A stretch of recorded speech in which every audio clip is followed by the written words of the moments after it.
ఉన్నాము.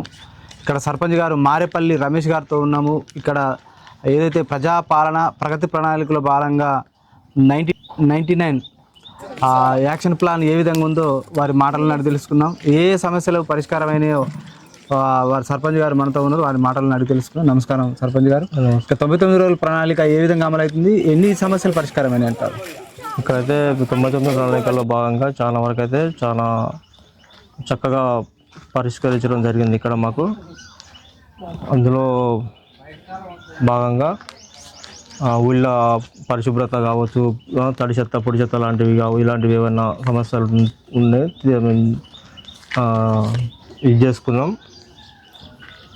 ఇంకా ఈ 99 రోజుల ప్రణాళికలో భాగంగా హరితహారం స్వచ్ఛత, గ్రామ స్వచ్ఛత విషయంలో తడి చెత్త పొడి చెత్త కార్యక్రమం ఏ విధంగా అమలవుతుంది అంటారు?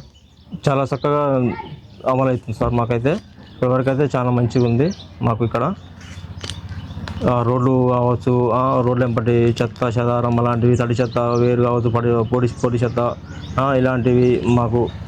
గ్రామంలో త్రాగునీరు కావచ్చు, డ్రైనేజ్ కావచ్చు, రోడ్లు కావచ్చు, వీటిపై ఎట్లాంటి పర్యవేక్షణ ఉంది, ఎలా డెవలప్మెంట్ జరుగుతుందంటారు? చాలా చక్కగా జరుగుతుంది సార్. వాటర్ విషయం కావచ్చు, రోడ్ల విషయం కావచ్చు, ఏదైనా సరే మన పరిశుభ్రత గురించి ఏమంటారు షట్ల విషయం ఏదైనా సరే కానీ మనకు చాలా చక్కగా జరుగుతున్నది మాకు ఇక్కడైతే. గ్రామం నుంచి గ్రామ ప్రజల నుంచి ఎలాంటి ఫిర్యాదులు వస్తున్నాయి, వాటి పరిష్కారానికి ఎలాంటి చొరవ చూపుతున్నారు? ఇప్పటివరకు అయితే ఎలాంటి ఫిర్యాదులు లేవు సార్ మాకు మా గ్రామంలో అయితే. గ్రామ అభివృద్ధి విషయంలో ప్రజల భాగస్వామ్యం ఏ విధంగా ఉందంటారు? అదే చాలా మంచి అభిప్రాయంగానే ఉంది సార్.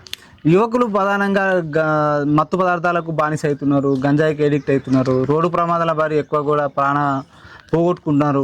అలాంటి యువతను మార్పు రావడానికి పోలీసు వారి సాగతో 60,000 కార్యక్రమం నిర్వహించారా? ఎలాంటి స్పందన కనిపిస్తుంది యువకుల్లో? పోలీసు వారు అయితే అలాంటి విషయంలో అయితే యువకుల సమక్షంలో అయితే చాలా చక్కగా మాకు వ్యవహరించడం జరిగింది. ఆ విషయంలో ఒకసారి మీటింగ్ కూడా పెట్టుకోవడం జరిగింది మాకు.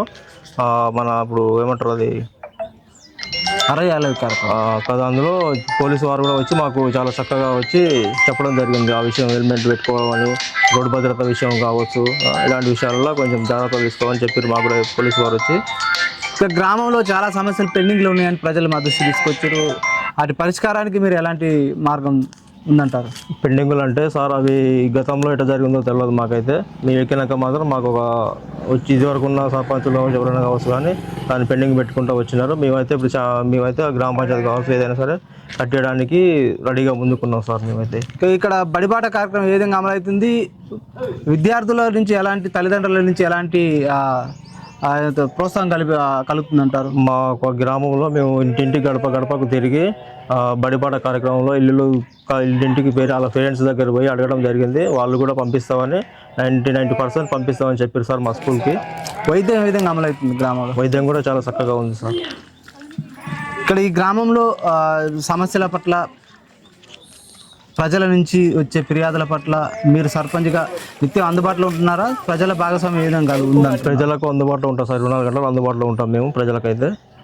ఎలాంటి సమస్యలు వచ్చినా మాకు చెప్తారు. గ్రామ సభలు ఏర్పాటు చేసుకుంటాం. గ్రామ సభలో వాళ్ళు మాకు చెప్తారు. మేము దాన్ని బట్టి ప్రతి ఒక్కటి అమలు చేస్తాం సార్. మేము కేంద్ర రాష్ట్ర ప్రభుత్వాల నుంచి నిధులు ఏ విధంగా అందుతున్నాయి? నిధులు కరెక్టే వస్తున్నాయి సార్ మాకైతే. ప్రభుత్వ సంక్షేమ పథకాలు ప్రజలకు ఎట్లా చేరవేస్తున్నాయి? సంక్షేమ పథకాలు అంటే ఇప్పుడు రేషన్ కార్డులు కావచ్చు, మనకు ఏదైనా మన రేవంత్ రెడ్డి గారు వచ్చిన ప్రజా పాలనలో రేషన్ కార్డులు కావచ్చు, ఇందిరామ ఇళ్ళు కావచ్చు, ప్రతి ఒక్కటి ఆయన అమలు చేసిన దానిలో ప్రతి ఒక్కటి మాకు మ్యాక్సిమం 99% అందినాయి సార్. గ్రామ అభివృద్ధి విషయంలో ఎమ్మెల్యే గారి సహకారం ఏ విధంగా ఉందంటారు? మంచిగానే ఉంది సార్. మా ఎమ్మెల్యే గారి సహకారం మాకు పూర్తిగా ఉంది. ఇప్పుడు ఏమైనా కొత్త పనులు ఏమైనా చేపట్టారా? ఎంతవరకు పురోగతి ఉన్నాయి? కొత్త పనులు కూడా చేపడుతున్నాం సార్. ఇప్పుడు గ్రామ పంచాయతీ కడుతున్నాం కొత్తగా. ఏం పనులు జరుగుతున్నాయి?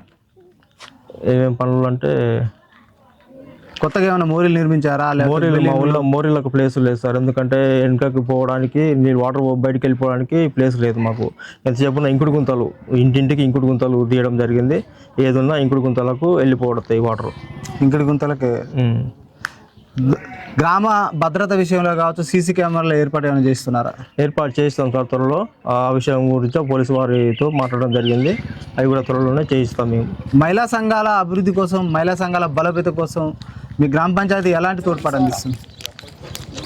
మంచిగానే చేస్తారు సార్. అది కూడా మహిళా సంఘాల బిల్డింగ్ కూడా శాంక్షన్స్ అయినాయి మాకు. అది కూడా త్వరలోనే కట్టే ఛాన్సెస్ ఉన్నాయి మాకు. గ్రామ సభల మీరు నిర్వహణలో ప్రజల సమస్యలు ఏ విధంగా పరిష్కారం అవుతున్నాయి, ఎలాంటి తీర్మానాలు ఎక్కువ జరుగుతుందంటారు ఈ గ్రామ పంచాయతీలో? ఎలాంటివి అంటే ఊరికి సంబంధించిన తీర్మానాలే పరిశీలిస్తున్నాం సార్ మేము, వేరే అయితే లేవు. ఊరికి మనకు డెవలప్మెంట్ కోసం, ఊరు డెవలప్మెంట్ కోసం పనులు చేపట్టడం, ముందర గ్రామ సభకు ఏర్పాటు చేసుకొని వాళ్ళ గ్రామ సభల తీర్మానం రాయించుకొని దాన్ని బట్టే పనులు ఏర్పాటు చేస్తున్నాం సార్. ఇక్కడ రైతులు మా దృష్టి తీసుకొచ్చారు, కొంచెం రెవెన్యూ సమస్యలు ఉన్నాయి అంటున్నారు. వాటి పరిష్కారానికి సర్పంచ్గా మీరు ఎలాంటి చొరవ చూపుతున్నారు? రెవెన్యూ సమస్యలు అంటే ఇక కొందరికి కొన్ని ప్రాబ్లమ్స్ ఉన్నాయి, అవి కూడా సాల్వ్ చేసుకోవాలని చెప్పినాం, సాల్వ్ చేసుకుంటున్నారు సార్ అవి కూడా.